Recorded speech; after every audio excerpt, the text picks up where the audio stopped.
How you guys doing? Welcome to the channel. Daniel, Mr. Cuervo Racing here. Today we're talking about clutch baskets, when to upgrade them, what we're doing with them, how to swap the gear, and what to look for.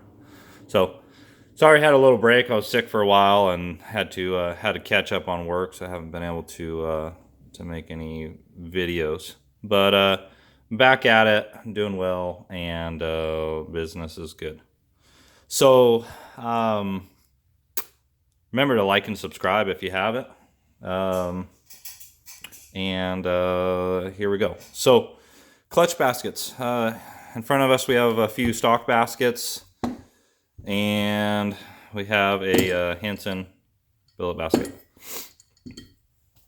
Couple different brands on the market. This is the one I like the most as far as design, strength, and it's been working really well for us for quite a while. Hansen used to make the GYTR basket, which was identical, just printed a different name on it.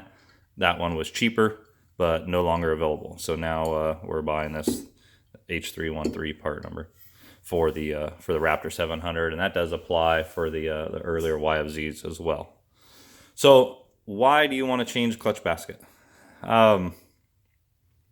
A few different reasons. One is grooving of the basket arms. The clutch fibers tend to make groove pockets where they ride.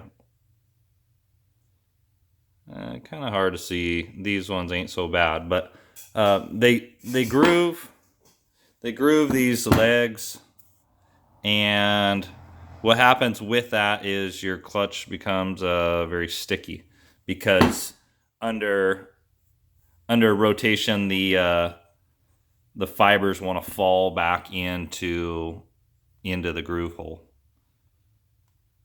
and that causes a lot of clutch problems. Causes clutch heat. If you're going, basically, if you burn a clutch out and you put another clutch right back in it, and you're ending up with the same problem over and over, burn out a clutch, it's highly likely that the basket is the issue and not the clutch. Because as it wants to fall in that same groove, when thicknesses and wear are happening on the clutch, it's just building a bunch of heat in the clutch instead of releasing smoothly. So on the billet baskets, stronger material, but they're also anodized, which is really slippery. So you don't get the grooving, and you get, when you release the clutch, they free up a lot easier, a lot quicker.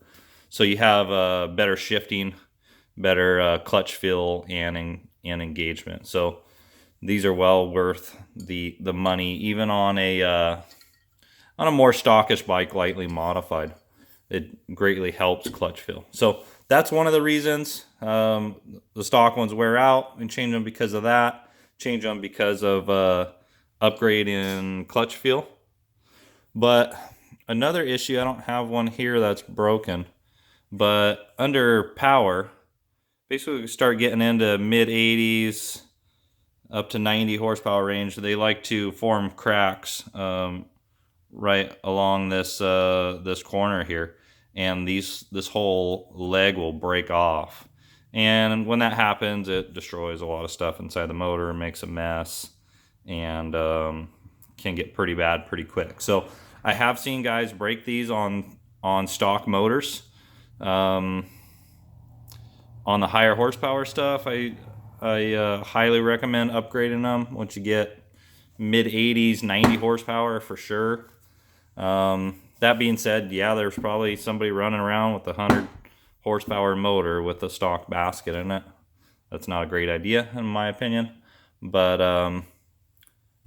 that's one of the other reasons to upgrade them.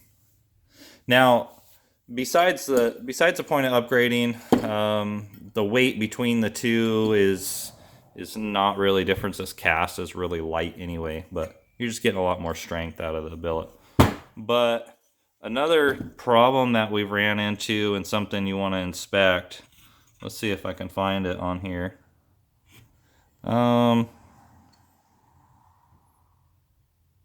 Well, you want to inspect this gear, the oil pump drive gear. You want to inspect this bushing inside, make sure there's no visible damage there before you do your clutch basket swap. Let's see, I think it's on this one that we had the issue. Oh yeah, here it is.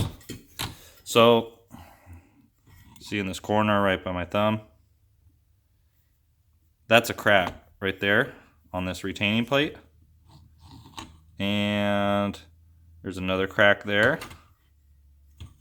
And there's quite a few on this one. Both of those are cracked. That one's cracked. That one's cracked. So this is something recent that I've been seeing. I don't know if I don't know exactly if it's years or batches of these, or if it's just a matter of they have a lot of time on them now, and that's a fatigue point. And we'll have something for this soon, but basically this plate doesn't come off. So if you have this damage right now, if these are cracked, you need to find another clutch basket core. You get the whole assembly, and then you can swap the gear over to the basket. So new billet baskets, they come like this. They have 3 bolts on there. Basically, you need to, these ones are, so I drill the center of these rivets, drill the center of them, and then I take a bigger bit or a counterbore bit and I drill the top of this rivet head off. You can also grind it off, however you choose to do that. I prefer to do it on this side versus on the back side because you have a tendency of damaging this plate. So that gets drilled. Here's one where it's just took counterbore bit and chopped off the top of that rivet head. When they get to this point, I have a jig here I use, this old chunk of metal I've had for years, and cut a notch in it so I can index that rivet on there and pound that rivet down through and out while this outer plate is supported. So here's one that's taken apart. Basically, once you pound the rivets out, this will lift off. You have some hardened steel spacers. Those are not going to get used anymore. Those go away. You have 6 springs. You will need to clean all this stuff, so pull the springs off of there, and we'll keep getting down in here. So with the basket laying on the table, you have the basket, you have this spring plate. I don't know what they call it in the book or the fish, but you have this bucket plate here that the springs go in, but you also have this concave tension washer, and it sits down in these shouldered areas, stamped areas, and it sits with in this orientation. So that keeps tension on this plate to keep it from rocking and moving around. So that comes off. So what you would do is take your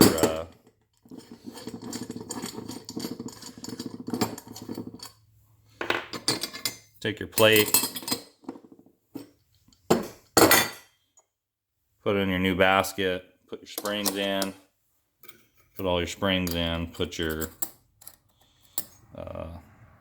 washer back on there, and then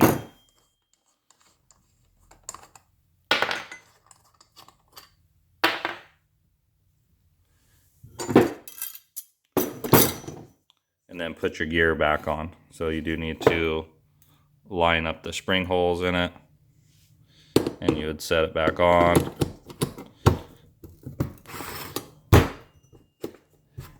And it presses down through. This is a pretty snug fit in the basket. When I mean press, I mean just by hand force. It slide right through there without anything major going on. But that goes on like that with all the springs. These bolts and the threads get cleaned and red Loctite. So they do have a instruction sheet that comes with these baskets, and they do get torqued to a spec. I prefer to use an impact driver because these are shallow heads and you can't really get a good torque on them without them twisting out. So, but once that's done, I take a snap punch to the head of the bolt. Will be sticking through here to dimple over the edge of the thread, just in case, a secondary precaution. So that's what's going on. As far as the broken backing plate, we're working on an upgrade for that. It'll be a little while still, but we'll have an option for that. And if you need baskets changed over, we do offer that. You can buy one outright or send in your core. Either way. So if you're working on your clutch, I would recommend to take this basket out, inspect that backing plate, inspect the gear or the bushing. Just a few more minutes to pull that out once you have the cover off. So that's it for today, and we'll get back at making some videos here soon. Comment if there's something you are interested in knowing about, and we'll kind of put it in our mental notes and get back to it. So thanks guys, and we'll see you next one. Bye.